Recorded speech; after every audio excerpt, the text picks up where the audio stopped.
धुळे देवपूर येथील अखिल भारतीय मराठी साहित्य चळवळीचे मुख्य केंद्र मराठी साहित्य मंडळ आयोजित कला व वाणिज्य महिला महाविद्यालय देवपूर धुळे येथे दिनांक 2 फेब्रुवारी 2025 वार रविवारी सकाळी 10 वाजता 10वे अखिल भारतीय मराठी साहित्य संमेलनाचे आयोजन करण्यात आले आहे। राज्यस्तरीय सावित्रीबाई फुले जीवन गौरव साहित्य भूषण पुरस्कार माननीय देवीदास रामभाऊ बांगर बुलढाणा तसेच विद्याभूषण पुरस्कार श्री सुहास रमेशचंद्र चौधरी बामखेडा नंदुरबार आणि साहित्य भूषण पुरस्कार भोगल सीताराम जाधव पुणे यांना देण्यात येणार आहे। 10वे अखिल भारतीय मराठी साहित्य संमेलन कवी संमेलन राज्यस्तरीय काव्य स्पर्धा ग्रंथ दिंडी महात्मा गांधी पुतळा आगररोड धुळे येथून सकाळी 7 वाजता निघणार असून वेस्ट खानदेश भगिनी सेवा मंडळ संचलित कला वाणिज्य व BCA महाविद्यालय देवपूर धुळे येथे पोहोचेल।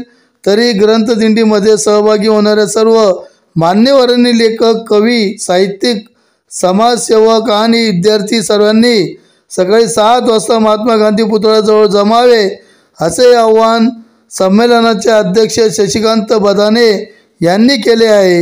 या संमेलनाचे उद्घाटन माजी मंत्री अनिल पाटील यांच्या हस्ते होणार आहे। संमेलनाचे स्वागत अध्यक्ष म्हणून महाविद्यालयाच्या सर्वच स्मिता अजमेरा हे उपस्थित राहतील। संमेलनात मराठी साहित्य बदल या विषयावरती संमेलन होणार आहे असे पत्रकार परिषद घेऊन माहिती दिली।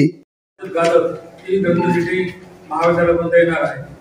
महाविद्यालयामध्ये आल्यानंतर साधारणतः 9-9:30 ग्रंथदिंडी पर्यंत येईल। त्यानंतर आमच्या सन्माननीय अध्यक्ष आदरणीय स्मिताजी अजमेरा संमेलन अध्यक्ष आहेत, ते स्वागत अध्यक्ष पण आहेत।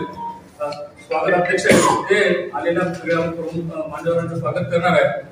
त्यानंतर या ठिकाणी रितसर या ठिकाणी उद्घाटन होणार आहे कार्यक्रमाचं, म्हणजे वरच्या हॉलमध्ये, आणि उद्घाटन झाल्यानंतर मग प्रत्यक्ष कार्यक्रमाला सुरुवात होईल। त्यामध्ये सगळ्या कवी लोक आहेत, कवी लोकांसाठी काव्य वाचन स्पर्धा आहे। काव्य वाचन स्पर्धेचं स्वरूप असं आहे की पहिल्या 30 जे स्पर्धक आहेत त्या 30 स्पर्धकांनी आधीच भाग घ्यावा असं निश्चित आहे।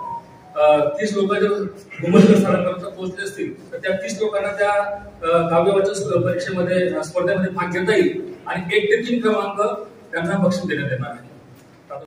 9 संमेलन घेतलेले वेगवेगळ्या जिल्ह्यांमध्ये आणि 10वं संमेलन आपल्या धुळे जिल्ह्यामध्ये आयोजित केलेलं आहे। आपल्या सगळ्यांसाठी एक अभिनंदनाची बाब आहे। अशा दृष्टिकोनातून जर आपल्याला काही विचारायचं असेल संमेलनच्या संदर्भामध्ये आपण आपल्या समितीच्या सदस्यांना विचारू शकता आणि आपल्या माध्यमातून हे संमेलन अत्यंत उत्कृष्ट पार पडेल अशी अपेक्षा आहे। संमेलन मराठी साहित्य संमेलनाचं आयोजन करण्यात आलं आहे। या संमेलनासाठी आज आपले पत्रकार परिषदेच्या निमित्ताने सर्व पत्रकार बंधू या ठिकाणी अत्यंत पॉझिटिव्ह या ठिकाणी आले, म्हणून सध्या आम्ही सगळ्या समितीच्या वतीने आपलं हार्दिक स्वागत करतो।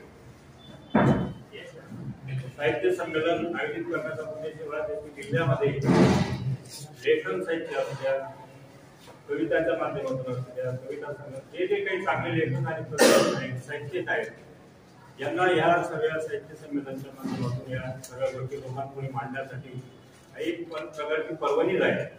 आणि 2 फेब्रुवारीला म्हणजे आपल्या धुळे शहरामध्ये अत्यंत उत्स्फूर्तपणे संमेलन होईल या अपेक्षेने आपल्या सर्वांना या ठिकाणी बोलवण्यात आलेलं आहे। सगळ्यांचं सहकार्य आम्हाला निश्चितच लागेल अशी आम्ही या समितीच्या वतीने आपल्याला आग्रहाची विनंती करतो।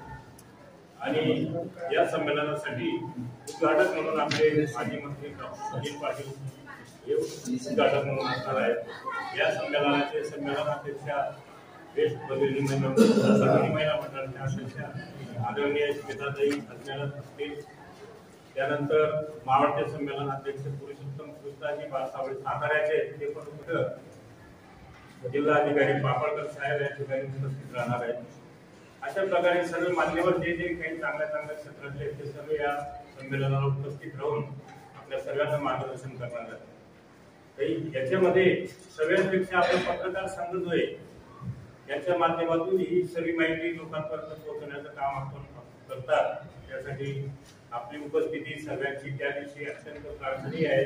सर्वजण आपण या सर्वांना ही पर्वणीचा लाभ होईल, आपल्या माध्यमातून लोकांना लाभ होईल यासाठी या संमेलनाचं आयोजन